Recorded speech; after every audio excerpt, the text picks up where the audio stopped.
Ladies and gentlemen, welcome to It's Rainmaking Time. This is Kim Greenhouse. It gives me great pleasure to welcome Dr. Ann Louise. She is known as the First Lady of Nutrition and author of 30-plus books on health and wellness. And I have to tell you, one of my greatest concerns today is the electromagnetic pollution that is hitting all of us in our homes, at our place of work, in our lives, as we go out socially, as we drive. I'm very concerned about the youth population, children that are walking around with cell phones in their ears, the amount of cell phone towers that are around, and how we're in this invisible environment of electropollution that's so profound. And because it's invisible, a lot of us aren't dealing with it. We're not questioning it.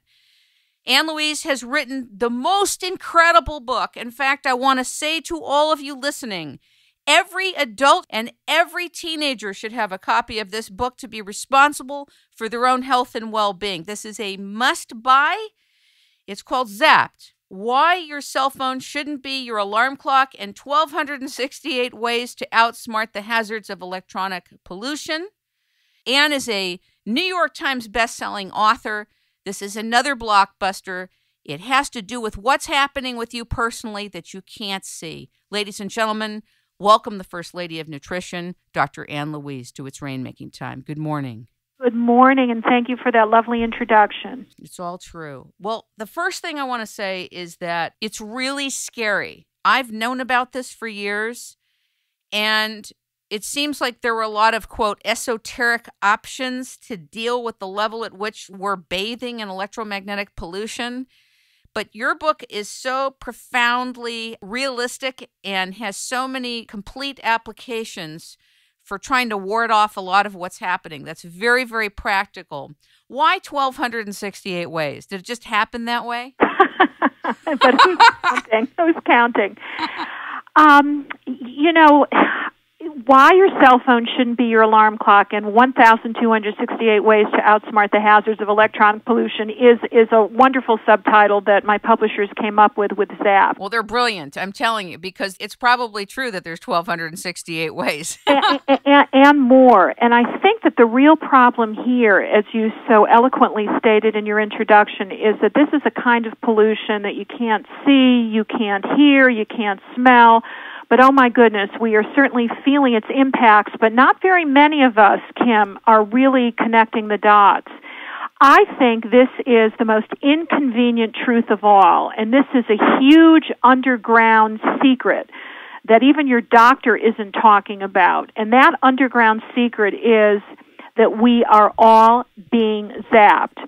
Nobody is sounding the alarm about the truth regarding the cumulative, and I would say chronic effects of EMF or electromagnetic energy fields. And that's all this electropollution that's coming from our beloved cell phones, our cordless phones, our iPads, our smartphones, our microwave ovens.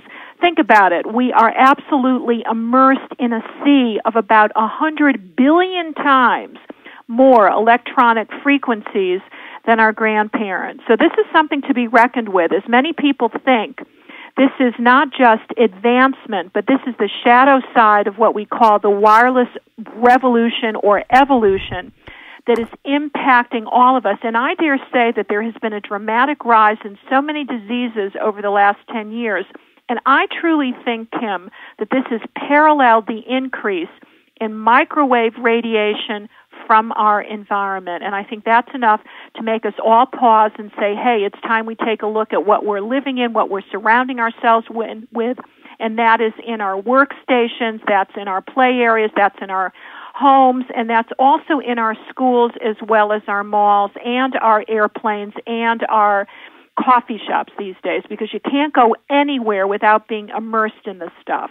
The other thing that's really scary to me is that wireless is being popularized like a meme. And it's so profound because wireless is cool. The devices are, quote, cool. There's branding in the wireless. There's neuromarketing in the wireless. And so we are absorbing a wireless paradigm A as being cool and good and in. and, quote, effective. So part of it is consciousness. And then the next thing is everywhere we go, as you just described, we're immersed in it.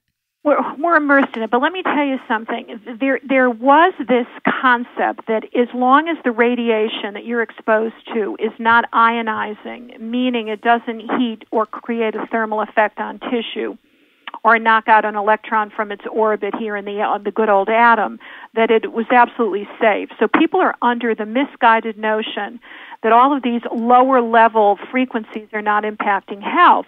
Well, the good news is there was a recent study in a peer-reviewed journal, which is none other than the Journal of the American Medical Association, which showed that cell phone radiation actually changes brain metabolism. And I think that's going to change this misconception that it's only the ionizing radiation from CAT scans and X-rays as they accumulate in your system that are going to create free radical damage that will affect the body. What we now know is that there is a change in brain metabolism.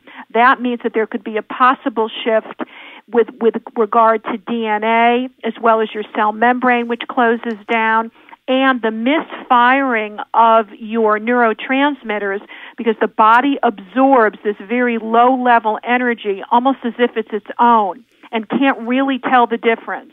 And so when DNA starts to break and the cells begin to misfire and your nervous system goes on autonomic or sympathetic overload, we see problems accruing, whether it's problems with your memory, whether it's a problem with a growing brain tumor, or a problem in terms of nauseousness or low-level feelings that you may have the flu consistently.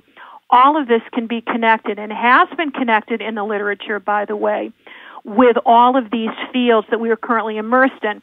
And I must tell you that in 2007, there was a landmark project entitled the Bioinitiative Report, and that was reviewing over 2,000 peer-reviewed studies from about 30 years of science, and it showed dramatic and very compelling health risks that were associated with chronic EMF exposure. Sometimes it was up to 10 years, sometimes as little as 5, and that included the increase of Alzheimer's, of breast cancer, of Lou Gehrig's disease, of EMF, immune system hypersensitivity, disruption of our brain function, the way the JAMA study just corroborated, and, of course, the breaking of our DNA and leaks in the blood-brain barrier. So the research is out there. The research is out there, but we're not hearing very much about it, Kim, because this is a big industry that we're fighting against. It's almost as powerful as the pharmaceutical lobby, the telecommunications. Well, you know something? It probably is the second most powerful lobby that's out there if you think of the trillions of dollars in terms of telecommunications. And everywhere you look, there's a smarter smartphone. So the reality here is that we're talking about technology that has certainly made our lives easier, that has made business perhaps flow more efficiently, and I can't really say that, to be honest with you, because I see a lot of miscommunication now that goes on in terms of people reading their emails, sending all sorts of instant messaging and so on and so forth. But more importantly, I think, is the understanding here that with technology may come health risks very similar to what we found, for example, with low-level HRT that was so popular so many years ago. And this is a public health crisis that's in the making. It's out there because we're all exposed, and you can't just walk away from it like you can from secondhand smoke or decide not to go into that tanning bed anymore. You're immersed in it whether you like it or not, and it's impacting you within your home, your workplace, and in the school environment, as I said. That's the problem. And there are no tests out there or no research to condone the cumulative effects of what this is doing to the body. So as soon as the studies come out, I'm ready to jump on the bandwagon, and we have to become real activists because this technology is really being planned as a major rollout throughout the country with even more high-powered antennas than we currently have now in our neighborhoods. I have to tell you something. After I read your book, I went to antennasearch.com. I love it. I noticed that there are 158 tower structures detected within 4 miles from where I currently live.